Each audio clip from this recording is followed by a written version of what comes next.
de l'année. C'est le dernier séminaire aussi de l'INALCO, le dernier enseignement ici à Dauphine. La rentrée se fera à Tolbiac. Et ce séminaire aujourd'hui portera sur les politiques françaises à l'égard des Roms.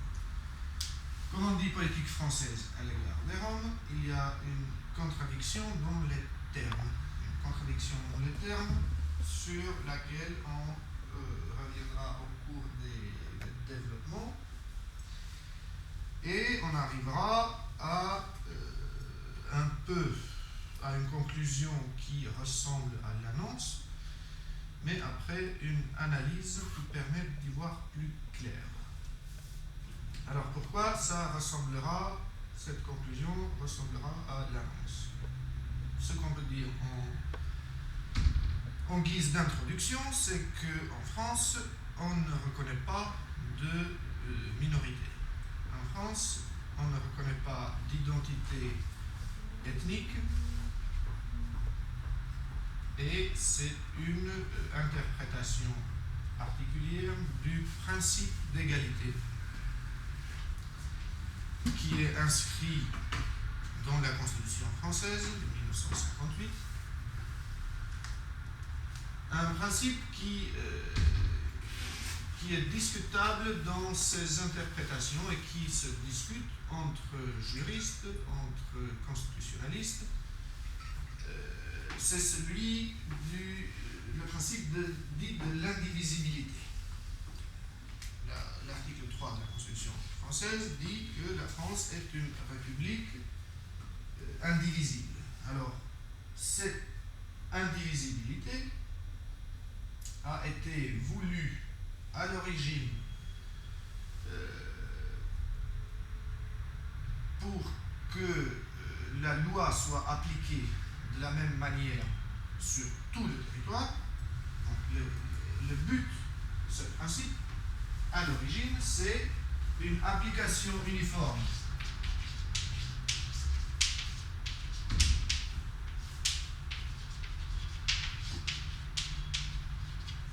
de la loi sur tout le territoire de la République. Ça, c'est la première déclinaison. Et la deuxième, application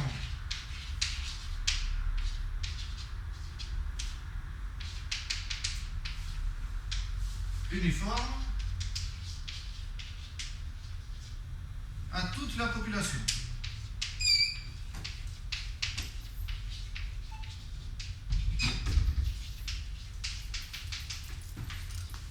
En fait,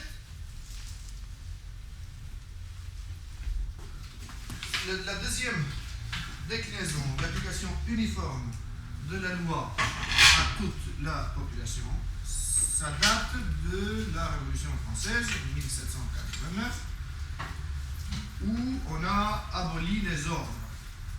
La société française avait les trois ordres et le principe d'égalité qui, suite à la philosophie de Lumière, a pris de la vigueur. Il s'est consacré, il a pris corps, il a pris forme dans ce principe qui n'est autre en fait que le principe d'égalité devant la loi de tous les citoyens, et qu'il n'y a pas de privilège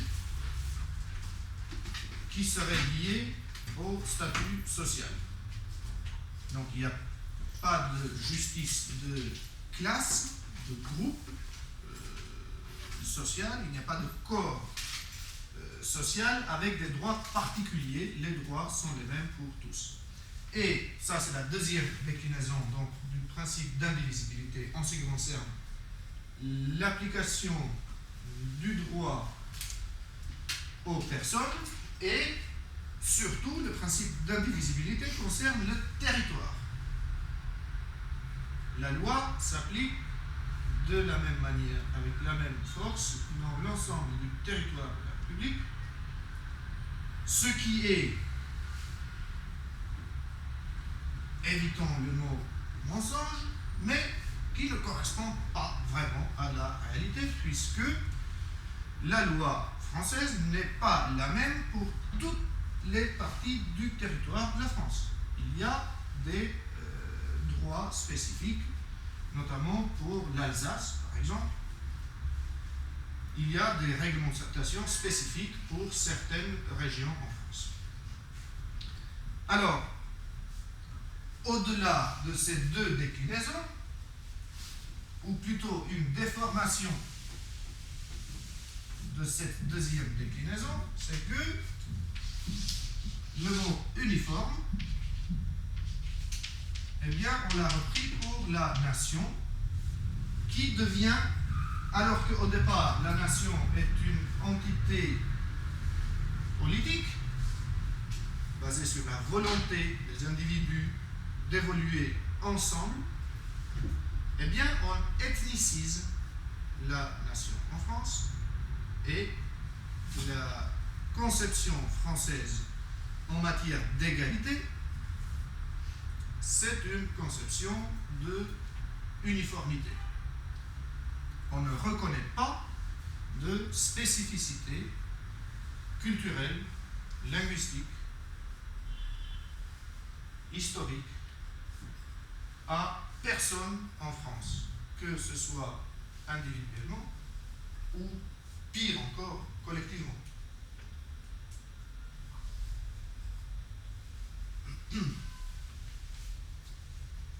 Alors, quand on dit ça, la France ne reconnaît pas de minorité, donc. Quand on dit ça, on a tendance à chercher les lois qui interdisent la reconnaissance des minorités, qu'elles soient culturelles, ethniques, linguistiques ou autres. Ce n'est pas la peine de perdre le temps à chercher ce genre de loi, elle n'existe pas. Il n'y a pas eu de formalisation expresse de l'interdiction de la reconnaissance d'identité particulière en France. En revanche, il y a un esprit qui est présent dans l'interprétation qu'on fait de ce principe d'indivisibilité du territoire et qui gagne de plus en plus de terrain, notamment depuis la Troisième République, on va dire, et avec le développement d'une part de l'instruction publique devenue aujourd'hui l'éducation nationale, les politiques d'uniformisation linguistique qui ne sont pas du tout liées au système politique actuel, qui date de François Ier, cette uniformisation linguistique, mais qui ont pris vraiment de la force et qui ont commencé à produire réellement des effets une fois le système des écoles mis en place, et une fois qu'il s'est mis à fonctionner, avec une volonté exprimée clairement, avec une manière d'enseigner dans les écoles qui était: vous oubliez vos patois et vous apprenez le français qui est la langue de la nation et de tout le monde. Alors, voilà pour ce qui est de la non-reconnaissance des minorités. Souvent, dans les forums internationaux, des activistes, enfin ils sont activistes surtout dans des salles ultra modernes, très bien décorées de réunions européennes, ils sautent en disant mais ce n'est pas acceptable, pourquoi on ne reconnaît pas les minorités en France, etc. C'est une violation des droits. Il faut éviter ce genre de vision machiavélique et simple. Ça c'est bon, ça c'est pas bon. Ne pas reconnaître c'est pas bon, reconnaître c'est bon. Les choses ne sont pas noires et blanches. Il y a beaucoup de gris au milieu. On sait par exemple qu'en France, malgré cette non-reconnaissance des minorités, il y a des Roms qui, devant des administrations françaises, s'expriment en Roumanie. à l'OFPRA, qui est l'Office français de protection des réfugiés et des apatrides, par exemple, ou à la Commission des recours pour les réfugiés. Bien qu'il n'y a pas de législation particulièrement protectrice de manière active des spécificités culturelles, en pratique, voilà une pratique qui existe et le romani est reconnu dans la pratique devant les administrations. Les demandeurs d'asile s'expriment en romani avec un interprète qui traduit du romani au français et vice-versa. Alors, en ce qui concerne les Roms particulièrement, il y a une espèce de double discours et de double pratique. C'est que, alors que d'une part, on dit on ne reconnaît pas d'identité autre que l'identité française ou les identités étrangères qui sont là, les personnes d'origine étrangère, comme on dit, alors que l'utilisation même du mot origine pose problème. Pourquoi on devrait dire une personne d'origine étrangère? Nous sommes étrangers, ou nous sommes français, et nous sommes les deux, parfois, bien souvent d'ailleurs.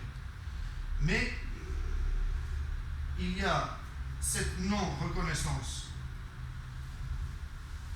d'une part, et il y a une reconnaissance d'autre part. En fait, tout en ne reconnaissant pas d'identité particulière, tout en faisant en sorte que les identités régionales, par exemple en France, eh bien, elles disparaissent au fil du temps. Les langues régionales disparaissent au fil du temps avec l'enseignement, le système scolaire qui a effacé les langues régionales. Il y a aussi, de manière particulière pour les Roms, des législations spécifiques. Alors, sans remonter à la monarchie, où il y avait des réglementations royales qui condamnaient le seul fait d'être bohémien aux galères, par exemple, ou à la pendaison, etc. Mais pour en rester à la République française et à ces principes, et à la manière dont ces principes ont été déclinés en loi et en pratique, en 1912, il y a une première loi sur les nomades. Alors, on ne parle pas de bohémiens comme le roi se le permettait dans ses édits. On parle de nomades. On parle de nomades parce que bohémien, qui était le mot utilisé dans la population, parmi d'autres, eh bien, ça a une coloration ethnique. Et la République ne légifère pas sur des groupes définis ethniquement, parce qu'on ne reconnaît pas les groupes ethniques. Sauf que cette loi sur les nomades qui institue le carnet anthropométrique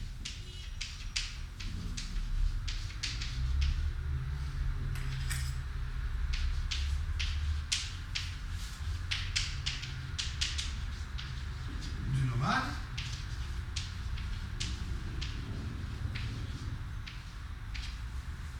bien, elle s'adresse bien aux bohémiens, aux Roms. Et c'était une des mesures qui ça a été élargi ensuite parce qu'en fait en 1912 il n'y a pas de document individuel d'identité. Le carnet anthropométrique, c'est le premier document d'identité en France. Très novateur, parce qu'il utilise la photographie, par exemple. Et c'était la première utilisation de la photographie dans des documents officiels en France. Et par la suite, sur ce même principe, mais d'une manière allégée, on a inventé la carte nationale d'identité. Les premiers concernés par ces documents qui visent à contrôler la population sont les Roms, appelés nomades, avec un carnet anthropométrique qui, au-delà de la photo, face et profil, contenait les empreintes digitales de chaque détenteur, des signes particuliers et des mesurations, longueur du visage, largeur, signes particuliers, enfin, il y avait pas mal d'éléments permettant d'identifier chaque personne. Excellent. La carte nationale d'identité pour les autres, pour les Français en général, ils ont commencé à quelle année? Je ne connais pas l'année exacte. Ça existe déjà à ce moment-là? Ah non, ça n'existait pas. Oui, c'est après. C'est après et c'est sous Vichy dans les années 40. Oui, donc c'est beaucoup plus après. Donc, on a là, sous la Troisième République, une législation qui ne dit pas son nom comme une loi ethnique, mais qui en pratique se dirige vers les Roms et qui vise bien les Roms. Nomades et tziganes, à l'époque, c'était la même chose. Nomade, c'était l'appellation politiquement correcte pour ne pas froisser le sacro-saint principe d'égalité devant la loi, dans la forme, mais dans le fond, le nomade de la loi, c'était le bougnon du provençal et le tzigane du parisien. C'était la même chose. Commence donc à ce moment-là un recensement, un fichage systématique des Roms en France. Parce que la délivrance de ces carnets anthropométriques qui sont obligatoires donne lieu à enregistrement. Et ils sont visés, ces carnets anthropométriques, ils doivent être visés de manière obligatoire à chaque passage dans chaque lieu où la personne passe. Et ce fichage, il a servi quand on a eu la Seconde Guerre mondiale de 1939 en 1945. La France a été occupée. Mais avant même d'être occupée, le 6 avril 1940, le 6 avril 1940, c'est Albert Lebrun, qui est président de la République, et qui signe, le 6 avril 1940, un décret-loi interdisant la circulation des nomades sur tout le territoire de la République. En raison des hostilités, selon le texte, qui s'approchaient. La France était libre encore, elle a été occupée quelques jours plus tard. Et le fichage qui avait commencé déjà en 1912, il s'était bien développé en 1940, et il a servi à l'administration française pour interner ensuite les Roms en France. Et l'internement, alors que la guerre finit le 8 mai 1945, l'internement, il commence en 1940 et se termine en 1946, au mois de juin.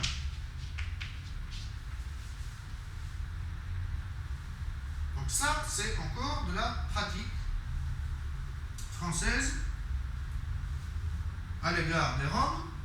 Les nomades sont internés après s'être vus interdire de circuler. On les met dans les camps d'internement et ces camps, on les maintient dans ces camps d'internement jusqu'en 1946, alors que la France était libre depuis 1945. Un an après, ils sont toujours dans les camps.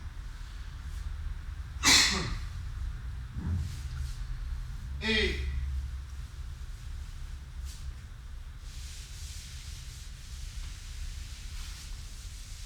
avec cette histoire, le nom de nomade devient très chargé. Il devient chargé parce que le traitement qu'on leur a fait tout au cours de l'histoire, mais notamment pendant la Seconde Guerre mondiale, eh bien, il est tel qu'on évite de parler de nomades, y compris dans l'administration. Et en 1969,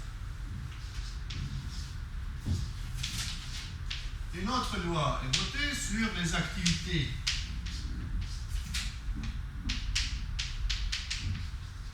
ambulantes.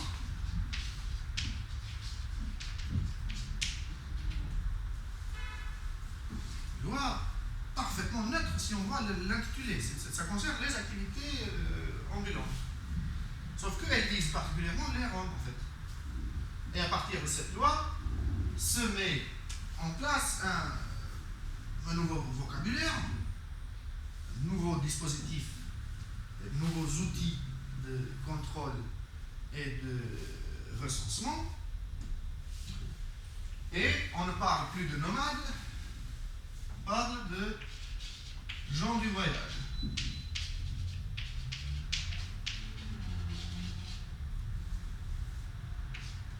Et il n'y a pas de camp, hein, mais on parle des aires d'accueil.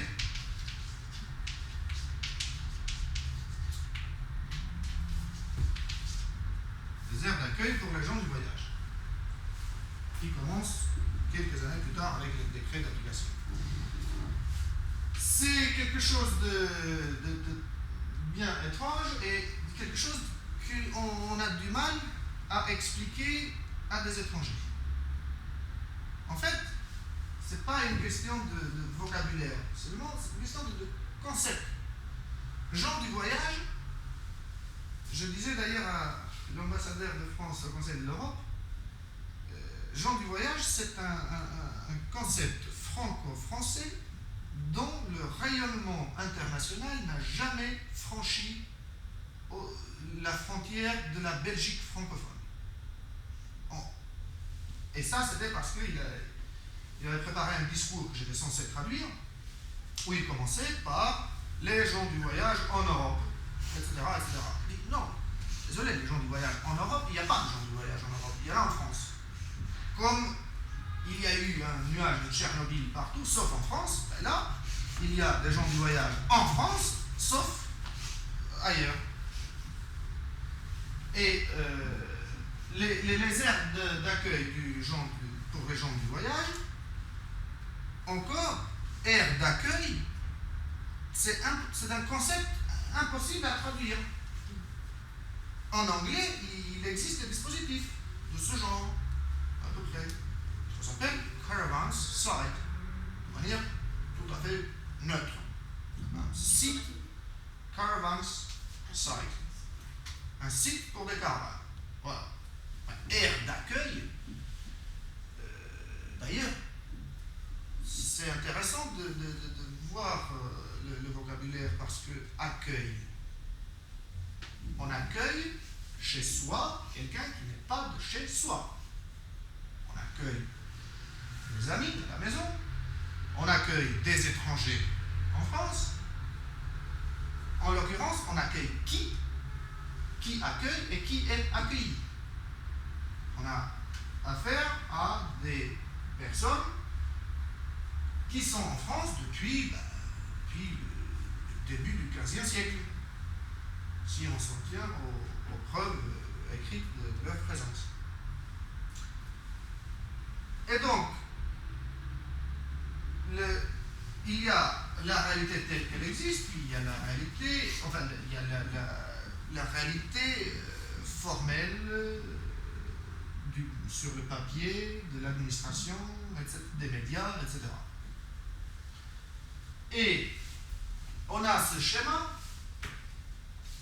qui présente en fait les différents concepts et la manière dont le flou règne et il est maintenu. Tout ceci avec des buts précis ou sans but parfois, mais il y a toujours des effets de ce flou-là. On a en France à peu près 400 000 Roms au sens large du terme, c'est-à-dire des Roms, des Sinti et des Kalé, des Roms, des Gitanes et des Manouches, autrement.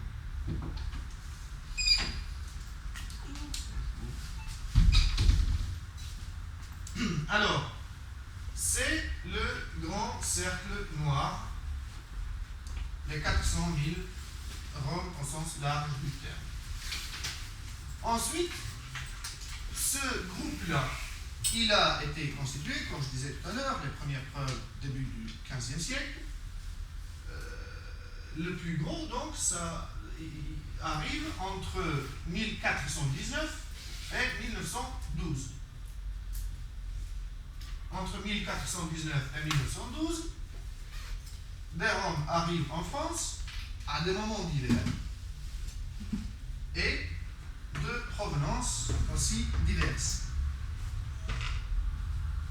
Ils arrivent d'Autriche, d'Allemagne, de l'Empire ottoman, de la Russie, de la Roumanie, de Pologne, etc. Et cette période de 5 siècles donc, il y a des arrivées par vagues successives. Ensuite, de 1912 à 1939, il y a des arrivées surtout d'Espagne. C'est les Gitans qui arrivent à ce moment-là. Il y a des mouvements plus vastes que ça entre l'Espagne et la France, notamment les républicains. Il y avait des Gitans qui étaient républicains, pas tous les Gitans qui sont remontés vers la France étaient républicains, mais il y avait un certain nombre. Et ensuite, on a la période d'après-guerre jusqu'en 90, de 1945 jusqu'en 1990. Il y a relativement peu d'arrivées à ce moment-là. Le plus gros étant des Roms yougoslaves, les Yougos, qu'on appelle toujours les Yougos d'ailleurs, très peu d'autres pays, de Turquie et certains autres pays de l'Est. Et à partir des années 90, donc 1990 jusqu'à nos jours, on a deux types d'arrivées qui sont les premières des Balkans occidentaux, notamment Kosovo, Bosnie-Herzégovine, mais aussi Macédoine et Serbie. Ça, c'est la suite, en fait, de cette arrivée de la période d'après-guerre et notamment dans les années 70 des Roms yougoslaves. Et à la même période, 90-2010, on a des arrivées de Roumanie et de Bulgarie.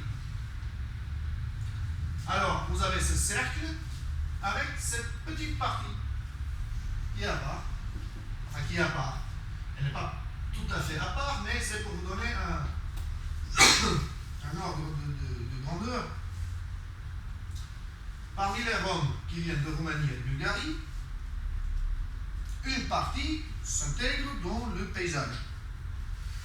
C'est-à-dire qu'ils sont dans les 400 000 Roms qui sont, pour ainsi dire, invisibles, dont on ne parle pas. Ce n'est pas de ceux-là qu'on parle à la télé. Et il y a une partie qui, parce qu'ils n'ont pas de papier, de statut juridique, bien, se retrouvent dans des bidonvilles, dans des squats, expulsés de terrain vague à terrain vague. Et au départ, dans les années 90, donc 89, 90, jusque dans les années 93, 94, ils déposaient des demandes d'asile politique. Sauf que les demandes n'aboutissaient pas. C'est clair qu'une fois que les Roumains avaient abattu le couple Ceausescu, pour les démocraties occidentales, la Roumanie était devenue une démocratie. Il suffisait de changer le système formellement et de changer de tête à la direction du pays, et tout avait changé. La Roumanie était devenue une démocratie, pays des droits de l'homme, etc. Donc personne n'obtenait l'asile politique.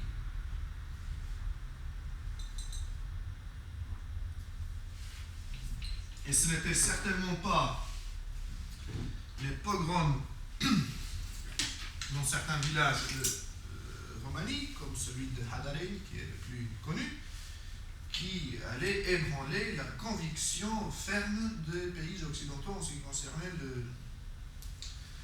les droits et les risques pour les personnes dans cette nouvelle démocratie roumaine.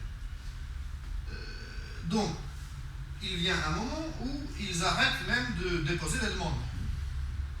Ils disent ça ne sert à rien, puis voilà, on se débrouille comme on peut. Et on a ici des gens qui sont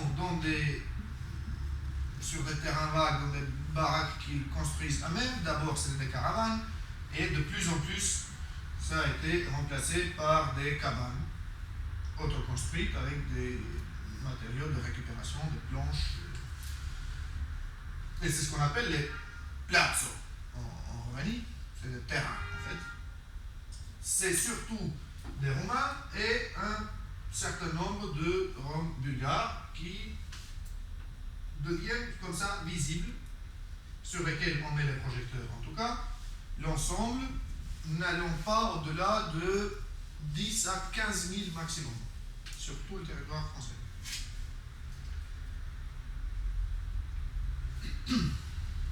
Alors, j'ai dit tout à l'heure que les 400 000, c'est considérable, ce n'est pas rien. Mais ce n'est pas de ces 400 000-là qu'on parle quand on prononce le mot Rome, que ce soit aux 20h de TF1, dans une réunion d'un conseil d'administration d'une association quelconque, notamment humanitaire ou ailleurs. Quand on dit Rome, c'est le petit bout de 15 000 qui sont dans les places. C'est de cela qu'on parle. Et quand on dit gens du voyage, gens du voyage, c'est le cercle rouge, qui n'est pas, c'est pas une ligne continue, c'est la définition donnée par cette loi-là. La définition des gens du voyage, c'est des personnes qui circulent sans domicile ni résidence fixe pendant 6 mois au cours d'une année civique. Donc, 6 mois sans résidence ni domicile fixe, et on est considéré comme gens du voyage, bien que le mot gens ne connaisse pas le singulier.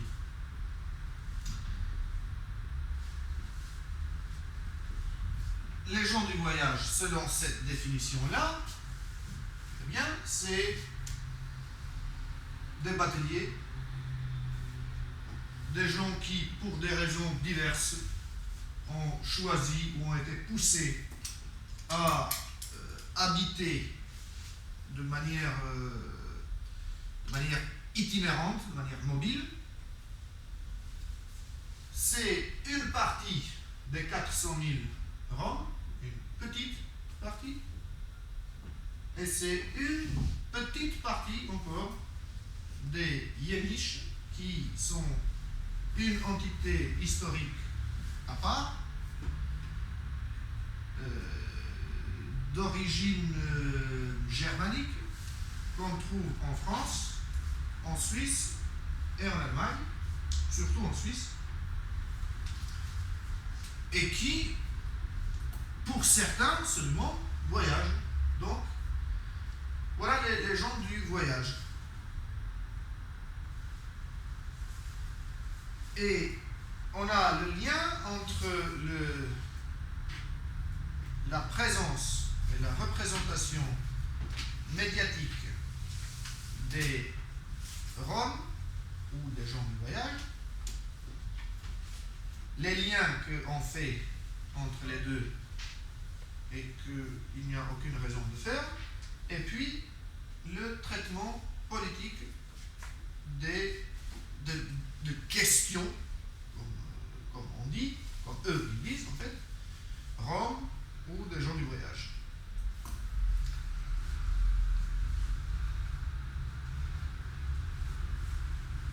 Vous avez certainement entendu parler, ne serait-ce qu'une fois pendant l'été dernier, des gens du voyage et des Roms. C'était le pic avec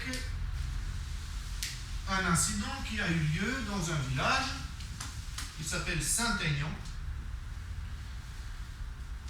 et bon, qui est devenu un village très connu, alors que bon, parce que il y a eu un incident. L'incident, c'était un meurtre. Un gendarme tire sur un jeune qui s'appelait Luigi Duquesne.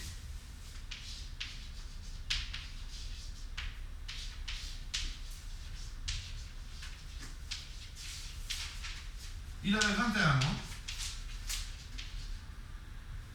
et il était dans une voiture qui était conduite par son cousin. La seule chose qui est certaine, c'est qu'il a reçu une balle dans la tête et il est mort. Est-ce que cette balle a été bien tirée par un gendarme? Ensuite, les versions successives de l'histoire qui sortent dans les journaux, elles sont de nature telle qu'on a de plus en plus de doutes sur une éventuelle faute que la victime aurait commise. C'est qu'au départ, on nous dit qu'un gendarme avait été blessé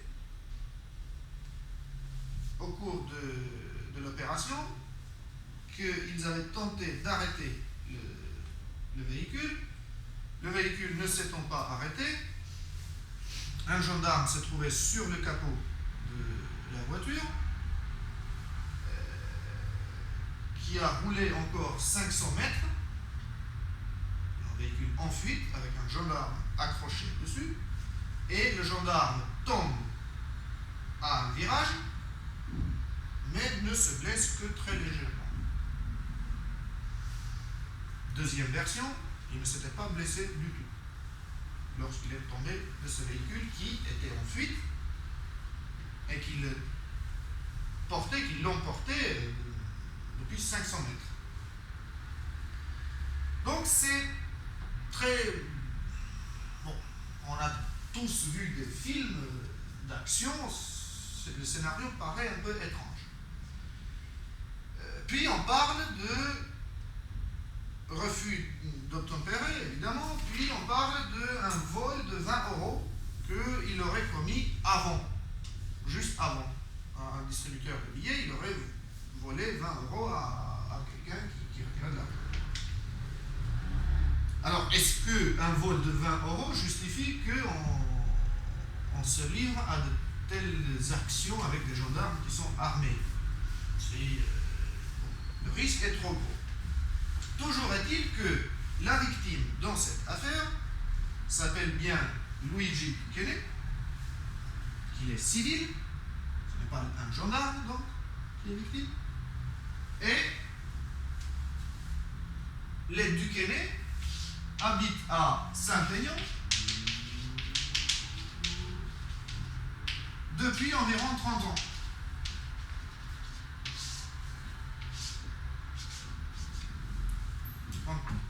On a 21 ans et que la famille est installée dans un village depuis 30 ans, ça veut dire qu'on est né dans ce village-là et il a eu aussi le malheur d'y mourir jeune. Sauf que dans les médias, on parle de jeunes issus de la communauté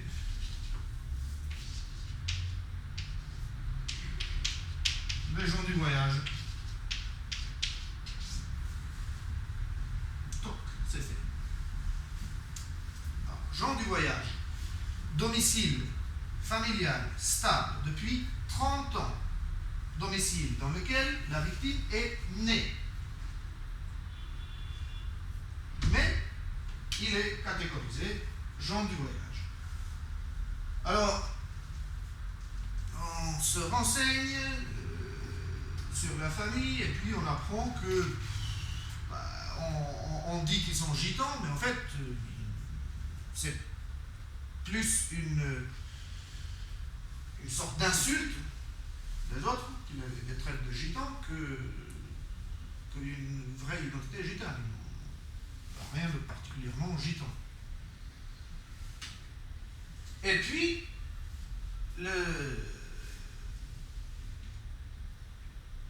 ce jeune, donc, à l'occasion de sa mort, devient gens du voyage. Et du statut de victime, il passe au statut de soupçonné, présumé, quelque chose, etc. Et ses cousins qui ne sont pas contents, et bon, ça se comprend, ils avaient perdu leur cousin dans des conditions plutôt inquiétantes. Il y a environ une quarantaine de personnes qui descendent qui vont au centre-ville, à Saint-Aignan, et qui se livrent à des violences. Les violences consistent en quoi? Fait bizarre dans les violences urbaines qui pour le coup sont rurales, ils coupent des arbres. Ce n'est pas quelque chose qu'on a vu dans les émeutes en 2005 par exemple.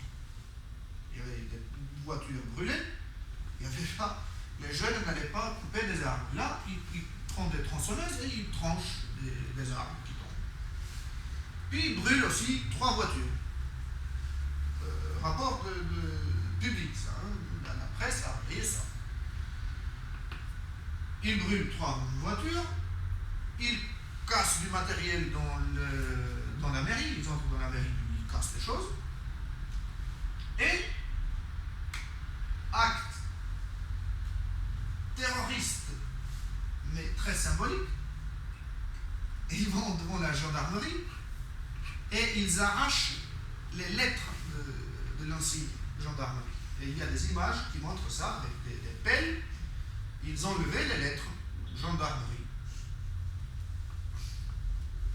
Donc la gendarmerie avait été fermée, etc. Je ne sais pas s'il y avait des gendarmes à l'intérieur à ce moment-là, mais bon, il n'y a pas eu d'affrontement en tout cas. Ils ont arraché les lettres de la gendarmerie. Et c'est l'image qu'on a le plus vue dans le traitement médiatique de cette affaire. Nicolas Sarkozy, le 21 juillet,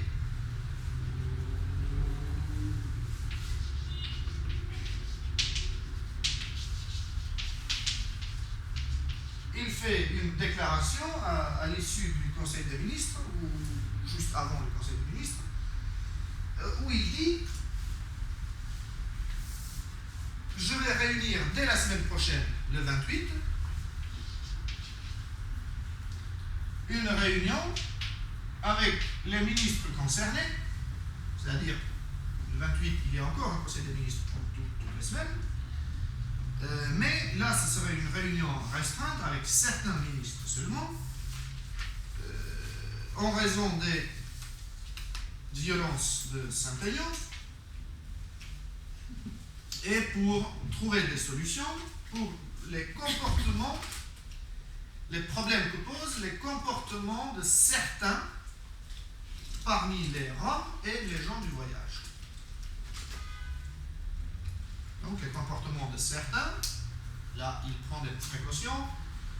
Vous n'êtes pas sans savoir que Nicolas Sarkozy est avocat de son métier, et même s'il n'a pas eu souvent l'occasion de plaider devant le tribunal, il sait qu'il faut prendre ce genre de précautions quand on fait des déclarations, sinon on tombe sous le coup de la loi pénale pour incitation à la haine raciale. Donc,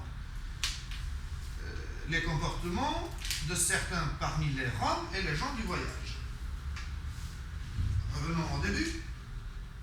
Faisons le parcours. Un jeune de Saint-Aignan qui s'appelle Duquesne.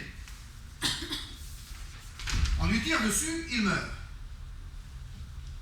Il devient un personnage qu'on décrit dans les journaux comme connu par les services de police pour des faits de petite délinquance. Pas grand-chose. Il est gens du voyage. Ses cousins aussi, évidemment. Ils arrachent les lettres de la gendarmerie et ils coupent 3 arbres et ils brûlent 3 voitures. Et au plus haut niveau de l'État, on s'inquiète au point de réunir une réunion spéciale, restreinte, avec certains ministres, sur les problèmes que posent les comportements de certains parmi les Roms et les gens du voyage. Alors, déjà, la victime, pour dire que c'était un gens du voyage, c'est difficile. Enfin, c'est faux. C'est faux. Est-ce qu'il était possesseur de carnet de circulation? Je pense même pas. Je ne pense même pas. Parce qu'ils habitent dans des maisons depuis 30 ans. Bon. On a le premier télescopage, le premier élargissement. On a le second. On ne parle plus des gens du voyage, on parle des Roms et des gens du voyage.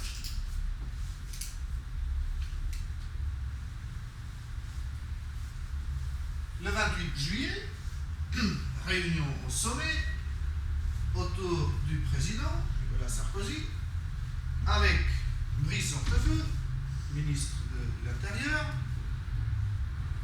et 2 ou 3 autres ministres, je ne sais plus lesquels, mais leur rôle a été bien réduit.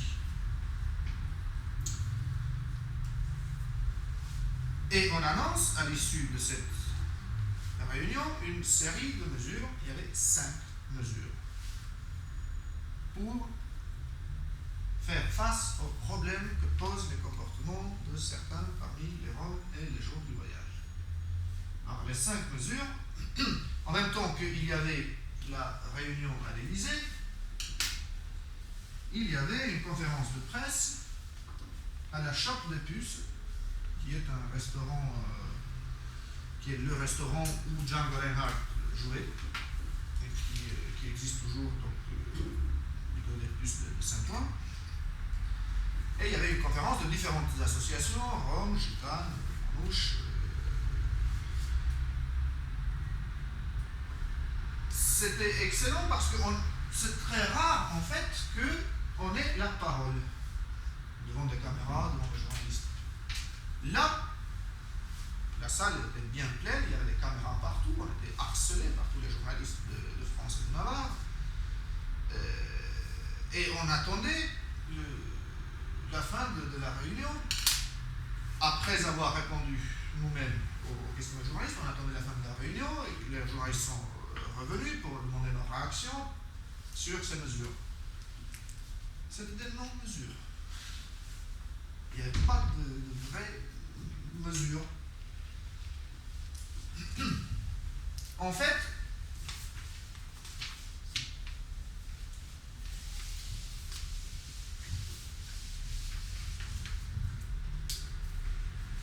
annoncé le démantèlement de 300 camps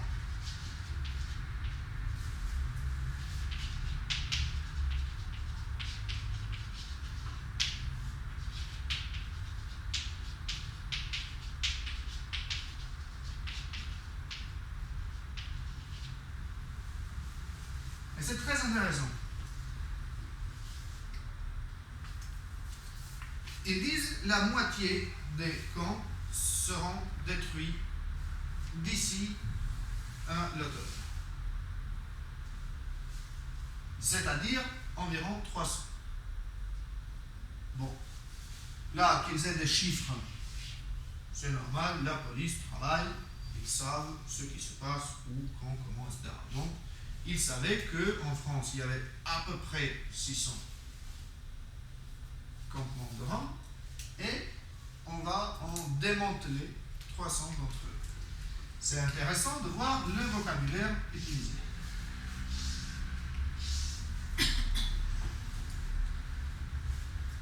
Les responsables politiques ont toujours eu des conseillers en communication qui rédigent leurs textes, qui les entraînent et qui suivent, mais à la virgule près.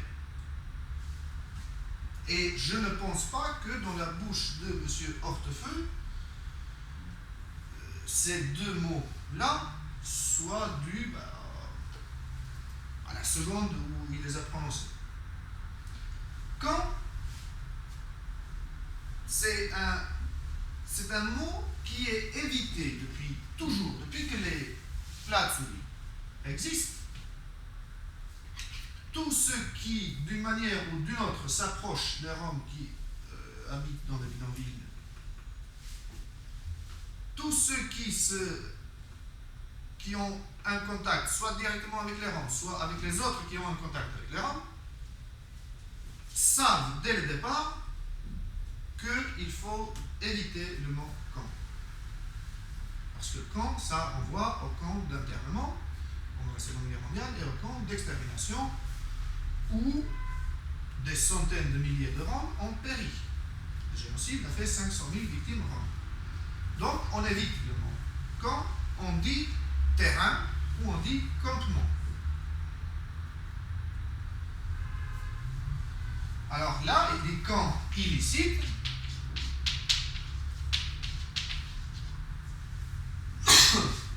L'illicéité de chaque installation, eh bien, elle est à voir au cas par cas. Mais le cas par cas, ce n'est pas ce qui intéresse le gouvernement à ce moment-là. Et démantèlement. On parle de démantèlement. Généralement, on démantèle des réseaux mafieux. Dans le vocabulaire médiatique, le démantèlement, c'est lié à des activités mafieuses organisées. Et les journalistes suivent d'une manière inconsciente,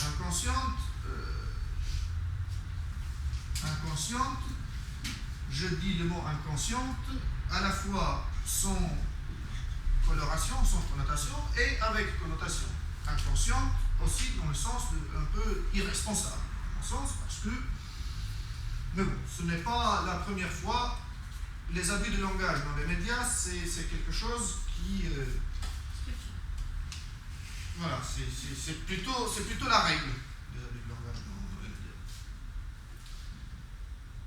Alors, il y a ça comme mesure qui est annoncée. Il y a ensuite une coopération policière qui sera mise en place selon le discours de M. Hortefeux après cette réunion. On va mettre en place une coopération entre la police française et la police roumaine. Bingo. Pourquoi donc? Parce que, suivons-les une seconde dans leur catégorie, les gens du voyage ne relèvent pas de de la police roumaine.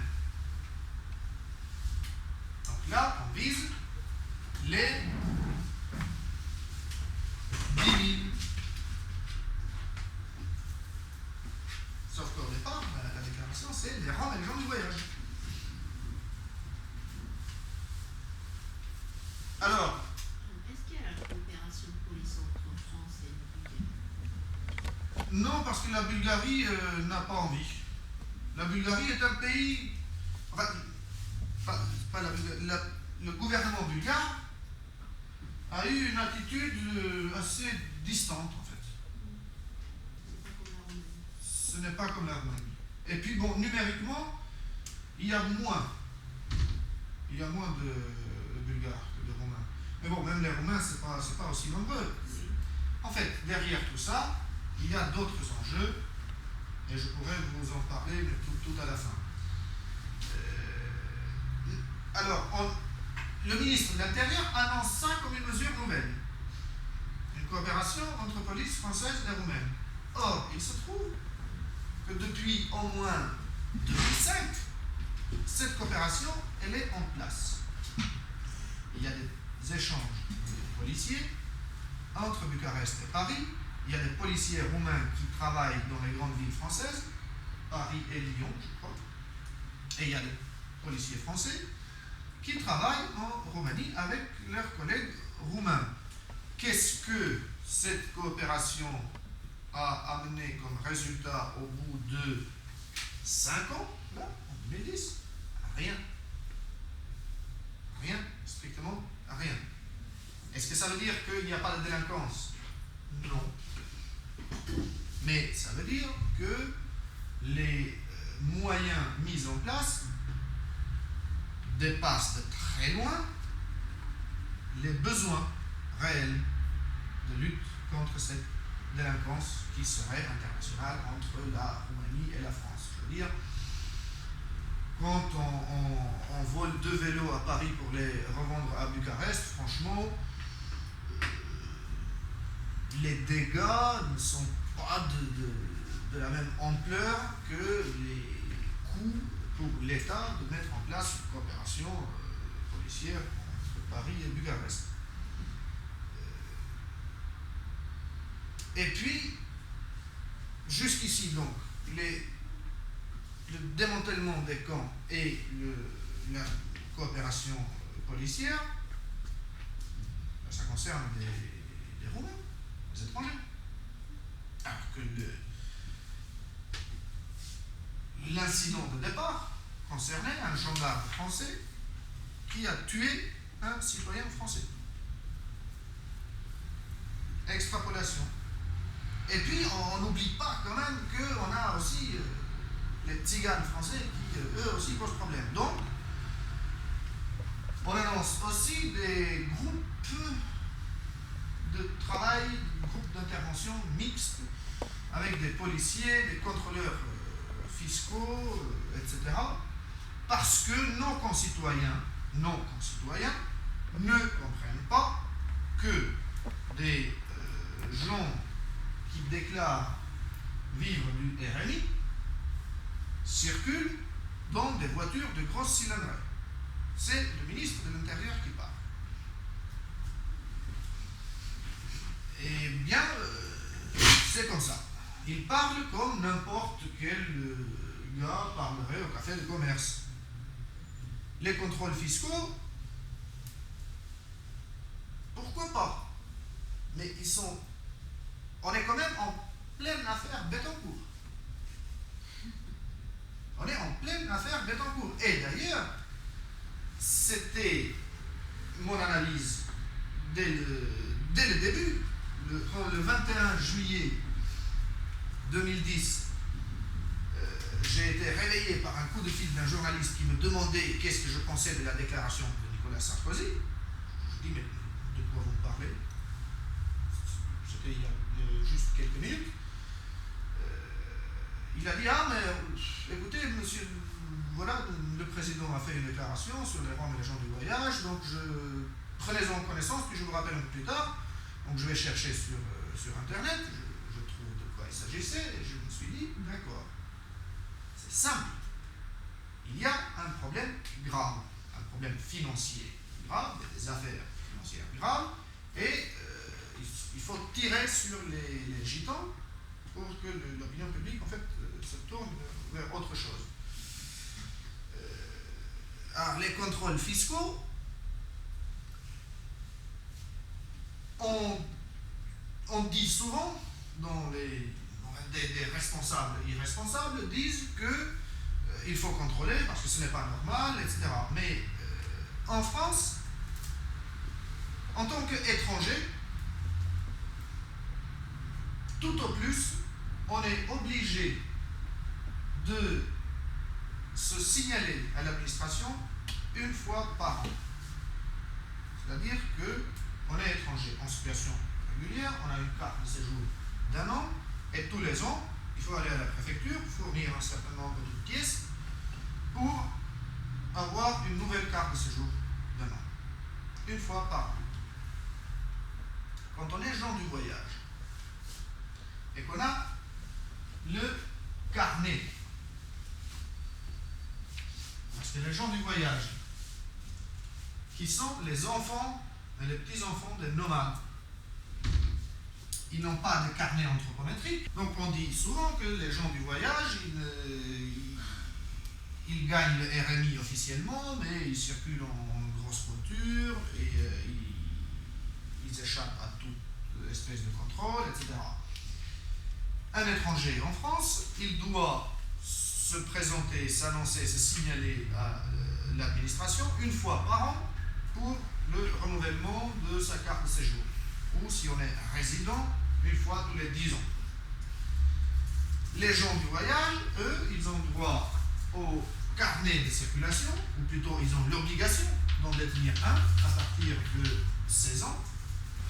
Et ce carnet de circulation qui, en 1969, a remplacé le carnet anthropométrique du nomade, il doit être visé tous les 3 mois par la police ou la gendarmerie. Donc, les gens du voyage, qui sont ces fils du vent incontrôlables, libres comme l'air, etc., dans les faits, ils sont contrôlés à une fréquence qui est 4 fois supérieure au contrôle que la France fait aux étrangers.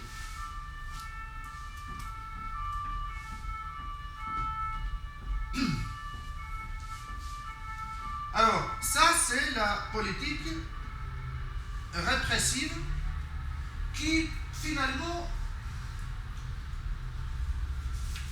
elle a une continuité.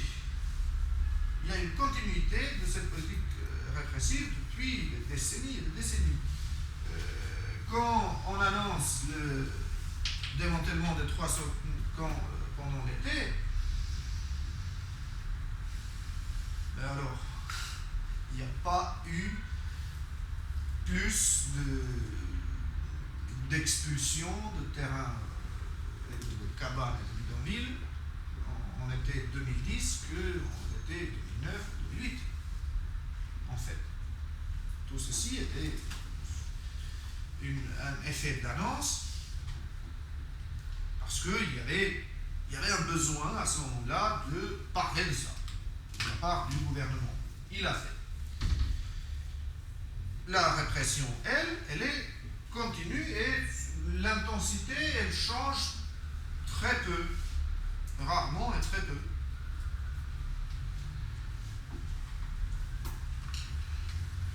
Ce qui était nouveau dans ce développement, c'est que c'est la première fois qu'au plus haut niveau de l'État, de manière formelle, on fait un amalgame entre les gens du voyage,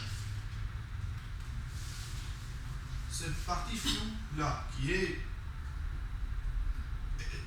linguistiquement, culturellement très mixte. Il y a des Normands là-dedans, des Auvergnats, des Bretons, etc. Donc l'amalgame entre les gens du voyage partant d'une personne qui ne l'est pas, mais qui est quand même pris comme symbole des gens du voyage, avec ses cousins qui ont survécu donc, à sa mort et qui ont arraché les lettres de la gendarmerie, et les Roms, qui jusque-là, dans l'administration au moins, on disait, ah non, les Roms, c'est des étrangers qui viennent de l'étranger. Et on ne considérait pas d'ailleurs l'ensemble comme des Roms. Ici, on disait, non, c'est les gens du voyage, voilà. Les Roms, ça ne peut être que des étrangers. Et bien ici, on fait l'amalgame gens du voyage et Roms,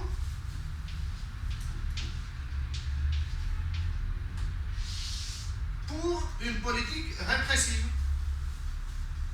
qui s'annonce nettement comme telle. Alors, qu'est-ce que les Dukele, français de chez français, même pas gitans, ont de commun avec les Tchoura, qui sont des Roms venus de Roumanie, installés à Montreuil, par exemple. Les Dukele et les Tchoura, en passant par les gens du voyage, qui le sont réellement ou qui ne le sont pas réellement, ils n'ont qu'une chose en commun.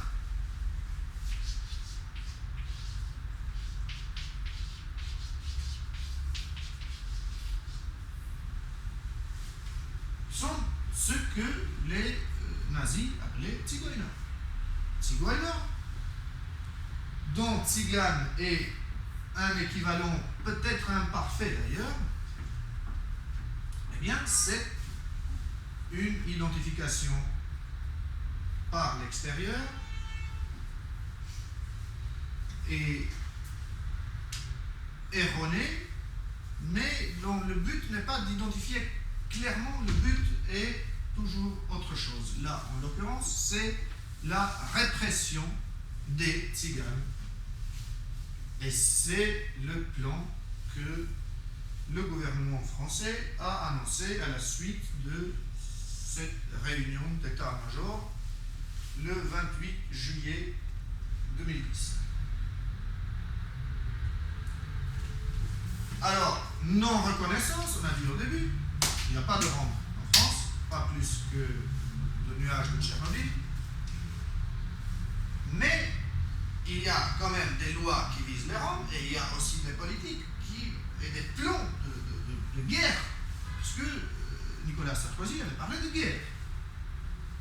Donc, dans un communiqué où il parle de la guerre contre la délinquance, eh bien, le communiqué parle que des gens du voyage. Et ensuite, il y a eu les discours de Grenoble, etc. Donc, il y a la répression qui vise, cette fois-ci, de manière ethnique. Donc, il y a des tabous qui tombent. Il n'y a plus de tabous de ce point de vue-là. Les comportements que posent, les problèmes que posent les comportements de certains parmi les Roms et les gens du voyage, dans l'esprit du gouvernement, en 2010, justifient qu'on met en place un plan de guerre comportant des mesures contre les Roms et les gens du voyage. Ça, c'est la dimension répressive. Ensuite, on a les acteurs civils ou presque, c'est-à-dire de la société civile ou presque.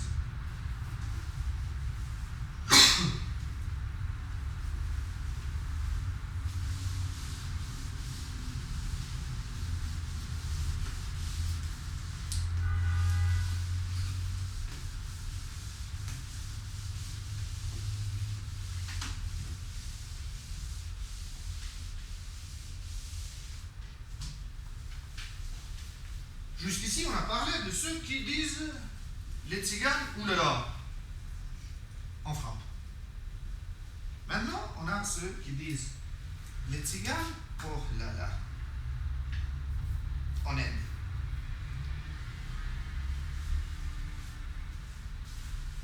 pour eux non plus, ce n'est pas ça qui compte. Tous les acteurs sociaux, humanitaires, etc., même des organisations qui sont des organisations plutôt des droits de l'homme, eh bien, on refuse l'ethnique. L'ethnique, c'est pas français. Ou la France ne peut pas être ethnique. Donc, les Roms, ce n'est pas ça, c'est les gens du voyage, qui sont français, et puis les pauvres malheureux, qui viennent de Roumanie et de Bulgarie. Et c'est intéressant parce que 80 fois sur 100, quand on parle des Roms et qu'on indique d'où ils viennent, on dit les Roms, dont la plupart viennent de Roumanie, ou dont la plupart viennent de Roumanie et de Bulgarie. Il n'en est rien, il n'en est strictement rien. Et je ne parle pas des Roms ici, de ceux des premiers arrivés. Même en prenant la période 90-2010, même là, la plupart des Roms ne sont pas venus de Roumanie. Rien que pour la ville de Mitrovica, au nord du Kosovo, il y a en France environ 8000 Roms.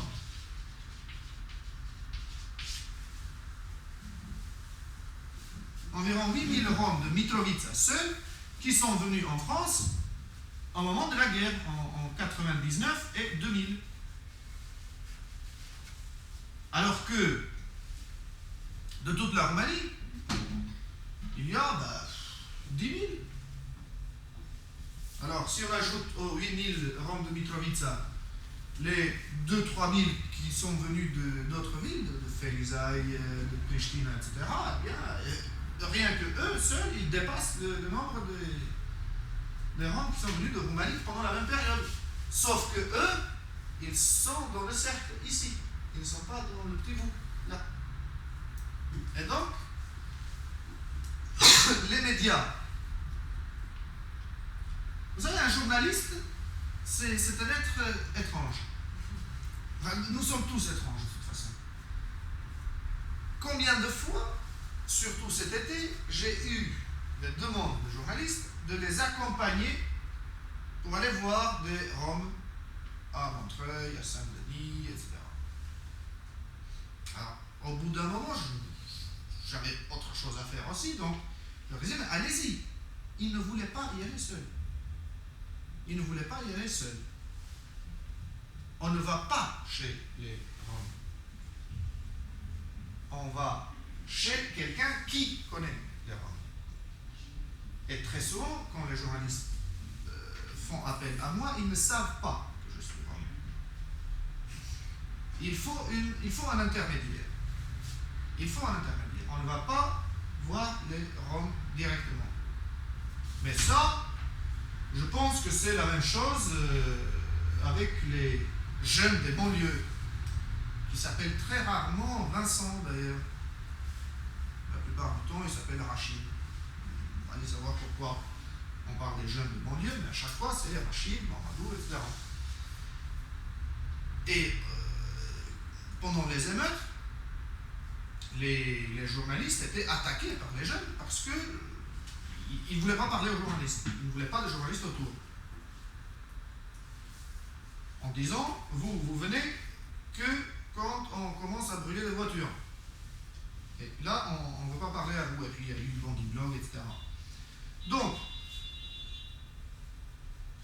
les médias, un journaliste qui va faire un travail sur les Roms, ne va pas voir les Roms, il va voir ceux qui connaissent les Roms, les intermédiaires. Et ça, c'est encore une spécialité française. Parce que les gens du voyage, et là on va tracer des parallèles très très intéressants. Les gens du voyage, c'est ça, c'est une catégorie administrative floue. Une association, selon la loi 1901, Vous savez ce que c'est une association? C'est un groupement de personnes autour d'une cause, d'un objet social, autre que de faire des bénéfices et de les partager. Donc, on peut créer des associations sur n'importe quel objectif, c'est des initiatives citoyennes. 2 personnes, maintenant même une personne, je crois, avec une nouvelle réglementation a le droit de créer une association. Ben, on est d'accord sur un objectif, genre développer la pratique de la pétanque dans un quartier. Bon, on crée une association. Alors pourquoi je parle d'association? Parce que c'est, en fait, il faut voir jour du voyage, catégorie administrative, association, qu'est-ce que c'est une association, et ensuite le département. Un département en France, c'est quoi? Le département, c'est une unité territoriale, division territoriale, créée par Napoléon, et c'est l'échelon local de l'État. Le département, chaque département a une préfecture, et la préfecture correspond au niveau du département à peu près dans ses compétences au gouvernement.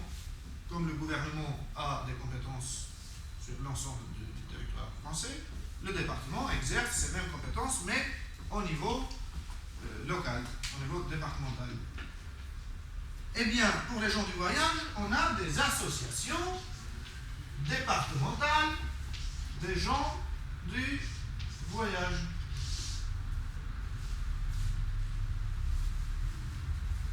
Qui ont des noms divers. Mais qui existent je crois, dans tous les départements métropolitains. Donc il y a quelque chose qui interpelle dans le fait qu'il y ait une association dans chaque unité territoriale de l'État. Alors qu'une association est une initiative citoyenne. Et ces associations départementales des gens du voyage sont chargées, toutes ont reçu des délégations des institutions publiques, du gouvernement, du département notamment, pour s'occuper des gens du voyage. Ça va des demandes de RMI, aux scolarisations, etc. C'est-à-dire, cette association s'occupe des gens du voyage ou dirigée par des gens du voyage? Alors, elle s'occupe des gens du voyage. Et dans leur conseil d'administration, parfois, elles ont 1 ou 2 ou 3 personnes de la communauté des gens du voyage.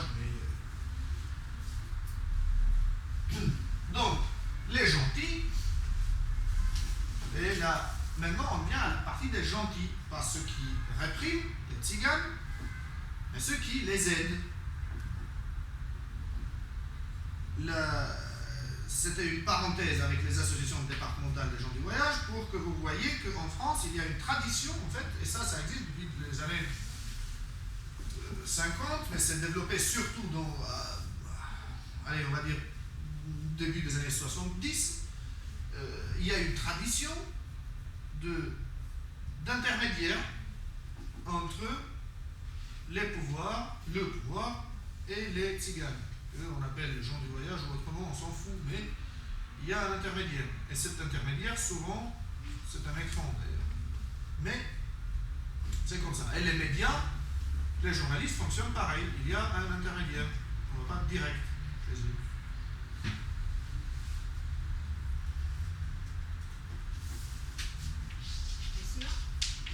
L'association 1901 en France n'est pas forcément nécessaire d'être non gouvernemental, non communautaire. Ça peut être gouvernemental. L'association. Peut être Si. Si. C'est pas NGO, c'est pas NPO. C'est pas une ONG. C'est pas forcément une. Non, ce n'est pas interdit à à des personnes publiques de créer une association.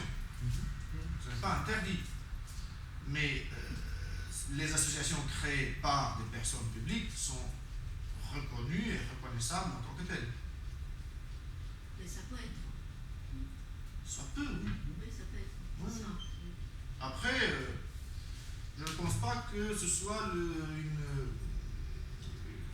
configuration intéressante pour des personnes publiques que de monter une association. Il y a d'autres possibilités, les communautés d'agglomération par exemple, il y a d'autres dispositifs qui leur permettent de... De la vie. Alors, les gentils, ils font eux aussi donc cette distinction hautement intellectuelle entre les gens du voyage et les Roms. Vous aurez remarqué, j'ai écrit Rome avec un R, un seul R. C'est comme ça que eux, ils écrivent. Et c'est un indicateur, statistiquement, ceux qui écrivent Rome avec un seul R, soit ils ne sont pas au courant, c'est écrit avec deux R, soit, dans la plupart des cas en fait, ce sont ceux qui refusent de voir les Roms d'une manière positive, c'est-à-dire posée sur quelque chose, comme une identité, comme une culture. Alors, je dis qu'ils font, les gentils, les associations, etc., ils font cette distinction hautement intellectuelle entre gens du voyage et les Roms. Vous pouvez leur poser la question. La meilleure réponse que vous pouvez obtenir d'eux, c'est « Ah, mais non, mais c'est différent parce qu'en fait, les gens du voyage, eux, c'est des Français. Et les Roms, ils sont étrangers. » Sauf qu'il y a plein de Roms qui sont français. La plupart des Roms qui sont en France sont français. Et eux, ils sont là aussi, il y en a. Ils ne voient pas tout le reste. Pour eux, il y a les gens du voyage, comme ça, flou, et puis les Roms des terrains vagues, qui sont suffisamment Roms pour dire merci beaucoup madame, mais qui sont juste bons pour dire merci beaucoup madame. Et qui ne sont vus que comme des objets d'attention diverses. Alors, pour les gens du voyage, les humanitaires, les médias, les politiques, quand ils parlent, c'est simple. Il y a un problème qui est le stationnement.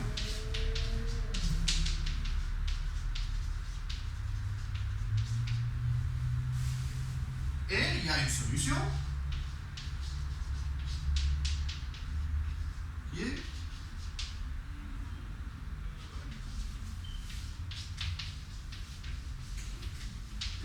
les aires d'accueil pour les gens du voyage. Les aires d'accueil pour les gens du voyage, je ne vais pas donner les détails tout à l'heure. La loi oblige toutes les communes de 5000 habitants ou plus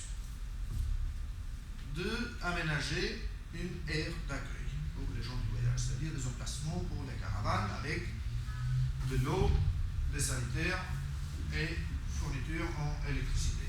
Tout ceci n'étant évidemment pas gratuit, il y a des sommes forfaitaires qui doivent être payées par jour de présence et qui varient puisque les intervenants, ceux qui les créent, ceux qui les gèrent, varient eux aussi. C'est à l'origine une obligation pour la municipalité, la mairie, mais qui est systématiquement déléguée à des entreprises privées. Et il y en a qui se sont spécialisés presque là-dedans. Et les aires d'accueil, ça coûte cher. Alors, d'ailleurs, en tant que ministre de l'Intérieur, en 2007, ministre de l'Intérieur et de l'Aménagement du Territoire, Nicolas Sarkozy, avait dit attention, ça coûte trop cher, c'est pour ça qu'on n'en crée pas assez. Les aires d'accueil, en fait, alors qu'elles sont prévues par une loi de 1990 réitérée en 2000, c'est la loi Besson, qui concerne le logement. Ce n'est pas le même Besson, c'est Louis Besson à l'époque. Eh bien, en 2011, il y a environ 35% des aires d'accueil qui ont été créées, effectivement. Et même là-dedans, sauf exception, mais vraiment exception exceptionnelle, exception exceptionnellement exceptionnelle même, les aires d'accueil, c'est, je vais vous faire un dessin, on a une autoroute, une déchetterie, ici une usine, et ici l'aire d'accueil. C'est vraiment ça. D'où des rapports de Médecins du Monde, par exemple, qui disent que c'est catastrophique.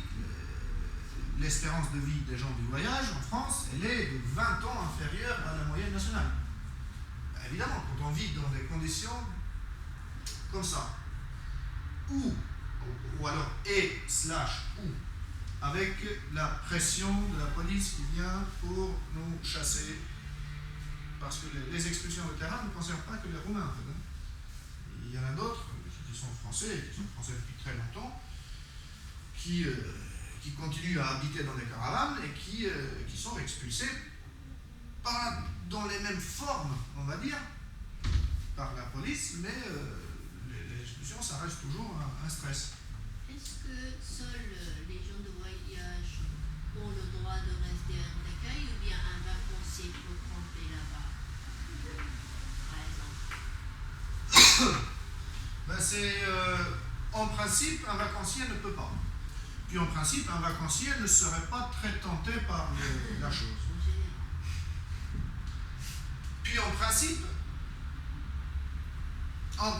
les gestionnaires, ils demandent le carnet de circulation. Ah, ils demandent, d'accord. Alors que, en principe, légalement, ils ne devraient pas. Mais bon, il n'y a pas grand monde qui entre là-dedans et qui n'a pas un carnet de circulation. Et quand on y va, c'est quand même vraiment mal. Et, mais la question est intéressante dans l'autre sens, c'est que les vacanciers, ils vont sur des parkings. Il y a des parkings qui sont aménagés de la même manière, mais bon, c'est pas au fin fond de je ne sais où, c'est en ville. Mais eux, ils peuvent pas, les gens de voyage. C'est pas les gens du voyage qui ne peuvent pas entrer. C'est les caravanes double essieu. Vous suivez, non? C'est normal, vous ne pouvez pas suivre. En fait, 2 essieux. voilà.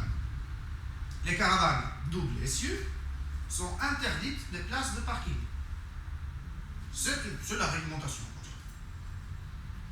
Alors les gens du voyage là-dedans, ils n'ont rien à voir. Sauf que si. C'est que qui achète des caravanes double essieu? Les caravanes double essieu ont ceci de particulier par rapport aux caravanes un essieu, c'est qu'elles sont plus confortables pour le déplacement et pour vivre dedans. En fait. Donc les vacanciers, eux, ils prennent la caravane une fois par an, ils vivent dedans un mois et demi, et ils achètent simple essieu. Donc ils peuvent se mettre en pleine ville avec leur caravane. Les caravanes double essieu, ceux qui vivent dedans toute l'année, il faut quelque chose de plus solide, de plus confortable, donc ils ont des caravanes double essieu qui sont interdites. Elles, hein, pas les gens. C'est toujours des... Donc, pour les gentils, il y a un problème des gens du voyage qui est le stationnement. Et la solution, c'est les aires d'accueil. Il faut créer les aires d'accueil et tout le monde parle des aires d'accueil, des aires d'accueil, des aires d'accueil, sauf ceux qui sont réellement concernés. C'est-à-dire ceux qui vivent dans des caravanes et que je rencontre de temps en temps, ils disent non, nous, ce n'est pas vraiment ça qui nous intéresse. Une sorte de liberté surveillée parce que les aires d'accueil, il y a un gestionnaire qui est là, il y a des gardiens qui enregistrent les passages, les stationnements, etc. Hormis le fait que voilà, c'est bétonné à côté de la déchetterie départementale, etc. Ils disent non, c'est pas ça qui nous intéresse. Ce qui nous intéresse, c'est de pouvoir acheter des terrains qu'on peut aménager nous-mêmes dans les règles d'urbanisme, mais des terrains qui nous appartiennent. On se met à 3, 4 frères, cousins, etc. On achète, puis on s'installe. Il n'y a aucune raison qu'on soit toujours dans le stress, on va nous accepter là ou pas. Non, si tout le monde a son terrain, tout le monde a son terrain. Puis quand on se déplace, de toute façon, on va chez les cousins et chacun aura une petite place pour le cousin qui vient avec sa caravane. Donc, mais eux, ça c'est les gens concernés, ils ne sont pas suffisamment gentils avec eux-mêmes. Il n'y a que les gentils qui sont suffisamment gentils avec eux, et qui pensent pour eux, et qui prônent toujours et toujours plus les aires d'accueil, les aires d'accueil, les aires d'accueil. Et plus on en parle, moins on en fait. Les aires d'accueil, en plus. Et pour les Roms, alors, puisque la distinction c'est les gens du voyage sont français et les Roms sont étrangers, les Roms sont étrangers et les Roms se caractérisent par l'habitat, eux aussi. Parce qu'au fond de la chose, c'est distinct, mais c'est quand même très similaire. Donc, eux, ils vivent dans des baraques ou dans des caravanes cassées. Et leur problème, donc, c'est le logement. Des logements qui ne sont pas dans les normes, qui ne sont pas confortables et tout ça, mais en plus desquels ils se font expulser à répétition et c'est pas bien ce que fait la police avec eux, etc. et on pleure. Donc, la solution, tout ça, c'est leur relogement.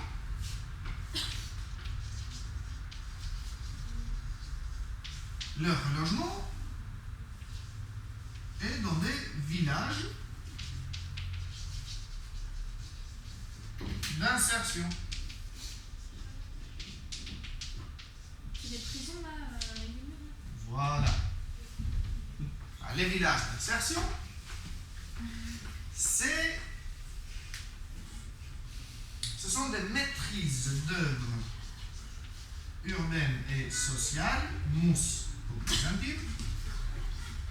Les maîtrises d'œuvres urbaines et sociales, ce sont des arrangements, des conventions entre une ville, une municipalité, une préfecture, qui représente l'État, et des acteurs sociaux de type association, entreprise d'insertion sociale, etc.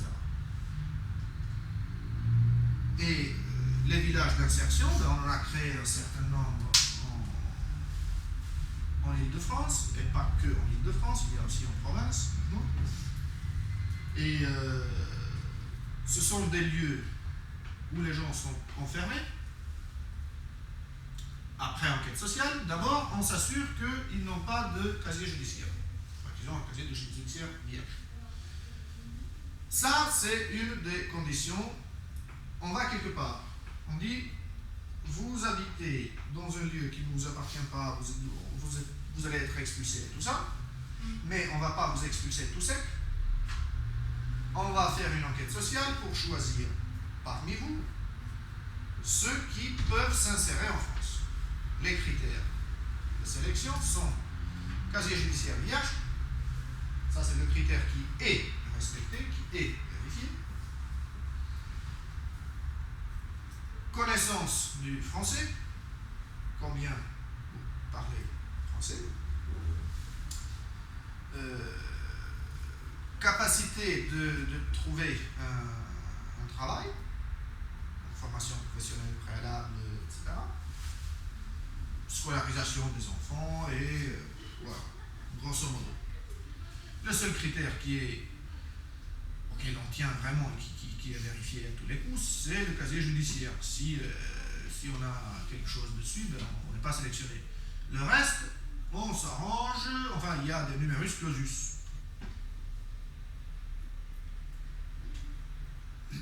Et ce sont des dispositifs qui sont des espèces de dispositifs clés en main. C'est pas vraiment le mot, mais c'est des schémas préétablis. On fait de la même manière à chaque fois. De la même manière, ça veut dire montage financier, le même. Les subventions du Conseil régional d'Île-de-France, par exemple, pour ce genre de choses, sont un maximum de 500 000 € pour un maximum de 80 personnes. Allez savoir pourquoi il y a un nombre maximum de personnes concernées par le projet d'insertion. Parce qu'on peut pas grandir, quoi. Donc, non. Oui, ils veulent pas mettre plus de gens. Sinon, après, c'est de la surdensité. Si on met trop de gens, ça fait un peu. Vous savez, il y a des villes où il y a des espaces très vastes. Non, mais après, on peut plus bien contrôler. Donc. Ah, on ne peut plus contrôler. Puis après, s'ils font des enfants, ça fait plus de gens. Hein, Ah oui, mais ça, la question des enfants, Madame Voinet a montré par exemple, elle s'en inquiète beaucoup. après, ça fait monter la densité. Après, Donc les villages d'insertion qui sont des mousses, c'est du contrôle. Le contrôle social à un degré qui ne serait pas supportable pour qui que ce soit. Sauf pour ces malheureux-là. Et encore pas tous. Il y en a qui ne supportent pas, mais qui se défoulent ailleurs que dans le village d'insertion. Il y a un gardien qui filtre les entrées. C'est-à-dire que dans une première période, le lieu est de toute façon muré, avec un mur bien haut, où on ne peut rien voir à travers. Et pendant une période de 3 ans, personne ne peut venir de l'extérieur. Quand je dis personne, ça veut dire aussi son frère, sa mère, son fils, la famille ne peut pas entrer. Au bout de 3 ans, chaque famille fournit une liste de personnes susceptibles de venir leur rendre visite. Cette liste est laissée au gardien qui contrôle les identités des personnes qui viennent à l'entrée. Et on appelle ça de l'insertion. Les personnes qui sont à l'intérieur relèvent de la même législation que tous les Roumains et les Bulgares en France, c'est-à-dire qu'ils n'ont pas un accès libre au marché de l'emploi. Ils doivent obtenir au préalable une autorisation de travail, une carte de séjour par la préfecture, qui est délivrée dans des conditions tellement draconiennes que, en pratique, c'est rares sont ceux qui ont obtenu une carte de séjour. Mais pendant ce temps-là, le business de la création de villages d'insertion se poursuit. Actuellement, il est en crise. Mais les semaines qui viennent, je pense que seront décisives pour l'avenir de ce genre d'initiative. Financièrement, ça a l'air très intéressant pour ceux qui en assurent la réalisation, un peu comme les autres qui s'occupent des aires d'accueil pour les gens du voyage. Mais apparemment, ils sont à court d'argent. Il n'y a plus de financement parce que les mousses sont prévues pour 3 ans. Ça fait déjà 3 ans Ça fait déjà 3 ans pour une bonne partie d'entre elles. Je crois toutes d'ailleurs. En tout cas, Bagnolet c'est 2007 et c'est terminé depuis 2010, hein, selon les papiers. Oui. Parce qu'en retard, ils l'ont allongé. Il n'y avait pas d'assistance sociale pendant un an pour s'occuper avec nous et ils ont allongé. Bon, de toute façon, ce sera juillet maintenant 2011. Ouais. Donc, réception des visiteurs d'après la liste est pratiquée. Oui. Assez pratiquée. À Bagnolet. Enfin, en général. Après. Oui, c'est pratiqué. C'est pratiqué, d'accord. Donc, voilà pour les gentils. Les gentils, ils sont aussi, en fait, tout le monde cherche la simplicité. Hein. Voilà, c'est pas plus mal, mais enfin, si on commençait par comprendre la note de simplicité, ce serait mieux. Parce qu'on se connaît généralement mieux que les autres nous connaissent. Leur simplicité, ça aboutit à ça. Il y a un problème et une solution. Donc, les gens du voyage, on crée des aires d'accueil, voilà. Et puis pour les Roms, qui sont que ceux-là, de toute façon, il faut des villages d'insertion, et le problème se règle. Alors que rien ne se règle et que ça produit des problèmes, en fait. Parce que le jour où le Front National utilisera cet argument pour ses campagnes, il fera des scores encore plus importants qu'il n'en fait maintenant. C'est ce qui se passe en Hongrie actuellement. Les extrémistes hongrois, les Jobbik, ils utilisent beaucoup ce genre d'argument. C'est-à-dire qu'il n'y en a que pour les tziganes, pendant que le pauvre hongrois galère autant, mais il n'y en a jamais pour lui. Et de toute façon, les tziganes, ça restera des criminels et qu'ils ne s'intégreront jamais. La preuve. Donc,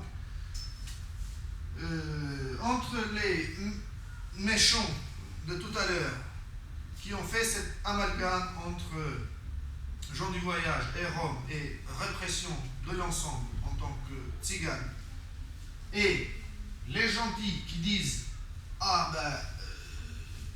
il faut aider ces pauvres malheureux, il n'y a pas beaucoup de différence, parce que leur distinction, ce n'est pas vraiment ça. Et puis quand on voit dans la suite du raisonnement problème-solution, c'est à peu près pareil. Ils refusent de voir la réalité d'un peuple. Ils ne considèrent que deux extrémités, par ailleurs floues, parce que chez les gens du voyage, on a vu déjà que il y a des manouches là-dedans, il y a des Roms, mais la plupart c'est des gens qui ne sont ni Roms, ni Yéniches, ni manouches, ni Gitanes. La plupart c'est des Gagés. D'ailleurs, GDV, on pourrait dire Gagés du voyage, voilà. Numériquement, ça se justifierait. Dans les terrains vagues, il y a des Roms, certes, mais il n'y a pas que des Roms. Il y a quelques semaines, il y a eu un incendie à Ivry, et j'étais dégoûté à chaque fois que les médias écrivaient et disaient il y a une victime, un Rom d'une 50aine d'années. Il y avait une victime d'une 50aine d'années, mais la victime n'était pas Rom, c'était un Roumain. Alors, ça ne change rien en fait que ce gars est mort, mais on imagine que dès qu'il y a un bidonville, tout le monde est Rom. Non. Il y a des Roumains, il y a des Turcs dans les bidonvilles, il y a des Bulgares, il y a des Algériens, etc., qui sont dans ces mêmes bidonvilles. On appelle bidonvilles, mais qui ne sont pas vraiment les bidonvilles de l'Inde ou de l'Égypte. Donc, là aussi, on a un amalgame. Et d'un côté, on est le satané tzigane dangereux criminel, de l'autre côté, on est le pauvre malheureux tzigane qu'il faut aider. Voilà le refus de reconnaître et cette connaissance quand même dans la pratique qui est tellement biaisée que on se demande si qu'est-ce qui vaudrait mieux entre ça et une vraie non-reconnaissance. Une vraie non-reconnaissance. Non, mais vous n'existez pas. Très bien, on n'existe pas et c'est comme ça. Alors, tout à l'heure, il y a eu une question qui m'a fait penser aux enjeux qui sont derrière. À chaque fois qu'on parle de Rome. Et je vais vous poser une question et vous allez me répondre. Quel est le lien que vous pouvez faire entre le traitement des Roms et le développement de l'énergie nucléaire? Vous rigolez? Non, c'est une question sérieuse. Elle est tellement sérieuse que ça fait peur. Non, on ne va pas utiliser des Roms comme des comestibles dans les centrales nucléaires, je vous assure. Enfin, Politique internationale politique internationale, oui. liée aux finances. Oui. Peut-être Alors. que la France veut vendre des centrales à la Roumanie Oui. C'est vrai. ou à la Bulgarie. À la Roumanie. Mais les Roumains préfèrent les centrales canadiennes. C'est comme ça. Alors, en février 2010, Pierre Lelouch, ministre secrétaire d'État aux Affaires européennes, il va en Roumanie et la visite, on parle beaucoup de cette visite en Roumanie, où il allait rencontrer ses homologues roumains sur la question de l'immigration des Roms. Alors, la France a 65 millions d'habitants environ. Sur les 65 millions de personnes qui vivent en France, il y a 10 000 Roumains qui sont dans des bidonvilles. Et c'est ça qu'on appelle les Roms migrants en France. Est-ce que pour une nation de 65 millions de personnes, 10 000, 70 déjà 70? 67. Alors, est-ce que pour cette nation de 67 millions de personnes, 10 000 étrangers sont un défi énorme? Est-ce que, ou alors un enjeu énorme? Franchement, rien que de Mitrovica, on a 8 000 Roms en France. Hein. Ils ne dérangent personne et ils ne sont dérangés par personne. Alors, cette visite de Lelouch en Roumanie, il y a eu juste un article où on pouvait lire une phrase sur un autre point de l'agenda de la visite du ministre, c'était effectivement la négociation de la vente de 2 centrales nucléaires par la France à la Roumanie. C'était quoi en fait, Yann? 2007? Février 2010. 2010. C'est tout début février 10, 11. Autre exemple. Au début des années 2000, la présidente de la Finlande, Tarja Halonen, elle lance une proposition aux organisations européennes, l'Union européenne, Conseil de l'Europe ou OSCE. Elle leur dit il faut, dans le cadre d'une de ces structures, intégrer une représentation des Roms européens. Alors, la proposition, elle n'est pas vraiment intelligente, elle n'est pas vraiment réaliste, dans la mesure où il s'agit de structures intergouvernementales. Et on ne peut pas intégrer les Roms dans un club d'États, parce que les Roms, c'est pas un État.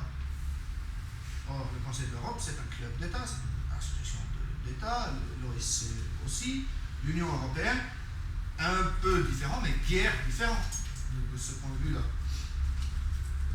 Alors, malgré tout, le Conseil de l'Europe a dit oui, on va réfléchir à ça. La France, telle une vierge effarouchée, s'est opposée à cette idée.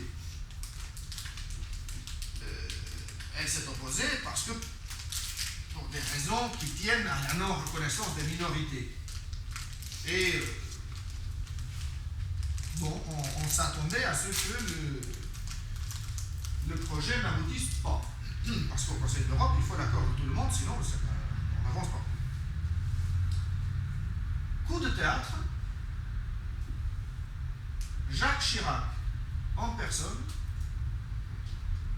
donne l'ordre au Quai d'Orsay, pas seulement de donner son accord, mais de joindre les Finlandais dans cette initiative pour la création d'une structure représentative d'Europe. Et ça devient une initiative franco-finlandaise pour la création d'un forum européen des Roms. Et puisque les Frenchies arrivent, le nom change, Forum européen des Roms et des gens du voyage. Donc, le concept franco-français de gens du voyage s'est offert un domaine plus large à l'étranger que la seule Belgique francophone.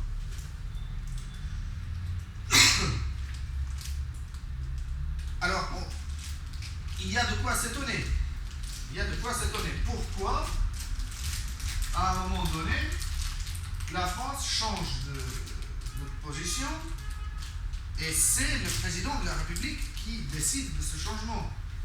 Bon, d'après la Constitution, le président de la République française a une compétence en matière d'affaires étrangères plus que le ministre, qui est le ministre des Affaires étrangères, est un peu son subalterne en diplomatie, mais en quoi les Roms, ça a titillé tellement Jacques Chirac. Bon, quelques semaines plus tard, je regardais les infos et j'ai appris que la France avait vendu une centrale nucléaire à la Finlande. Il n'y a pas forcément de lien, mais à part ça, je n'ai pas trouvé d'autres explications rationnelles. Et c'est systématique.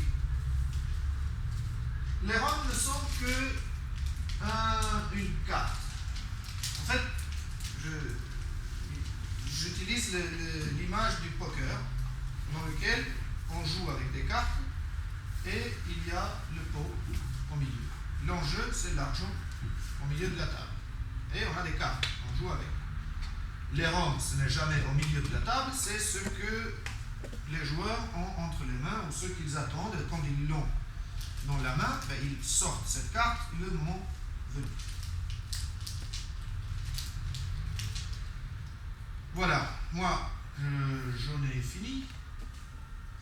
Si vous avez des questions, je réponds.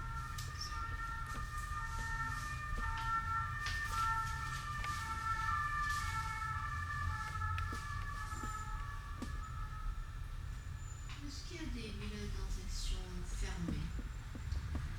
Ils sont tous fermés. Non, fermées dans le sens fini. Oui, je sais qu'il est en anglais. C'est très intéressant, on parlait tout à l'heure avec Mitko sur ça. Il n'y en a pas encore. Il devrait, normalement, le village d'Aubervilliers aurait dû fermer depuis longtemps, depuis un an. Celui de Bagnolet aussi. Alors pour Bagnolet, on a trouvé des trucs. Ah non, mais en fait, il n'y avait pas l'assistante sociale la première année. Oui. Puis quand il y avait l'assistance sociale, rien n'a fondamentalement changé non plus. Mais il n'y avait pas une gentille dame qui venait là tous les jours ou après 2 fois par semaine et qui nous aidait à remplir des papiers dont on se demandait à quoi ça servait d'ailleurs. Mais Aubervilliers, ça a été prolongé, je ne sais pas comment, sur quelle base. Vraiment, je ne comprends rien. Bagnolet, ben, ça va finir là en juillet. Saint-Denis,